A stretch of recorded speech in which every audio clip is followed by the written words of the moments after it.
Hello guys! Today ay andito tayo sa the City of Professionals, Tanhay City. At dito pala tayo guys nag-check-in sa JS Pension. This is my first time. Sakto lang ang room for single occupancy, malinis, mabango din, and ang pinaka-the best ay affordable. Swak ito sa mga nagtitipid.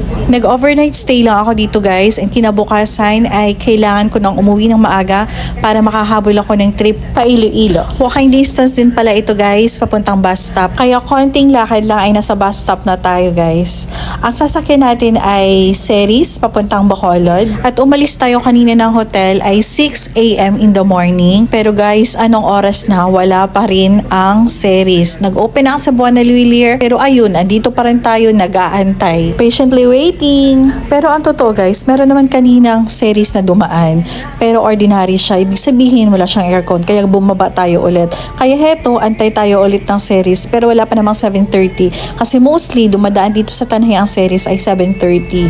Ang trip galing ng Dumaguete ay 6:30. So 1 hour ang biyahe papunta dito sa Tanhay. So 7:30 dapat andito na. Antok pa girl. Promise, pagdating mamaya ng Ceres, ako'y tutulog talaga ng bonggang-bongga. At ayun guys, dumating ang Ceres na exactly 7:30 in the morning. So sumakay na agad tayo and then heto, nagpe-prepare na tayo para tayo ay tutulog ng bongga sa biyahe. 5 hours din na babiyahiin natin guys. Sa mga Dora na tulad ko, alam ko na makaka-relate kayo dito. Salamat sa pagsama sa akin. Babush! Yun lang!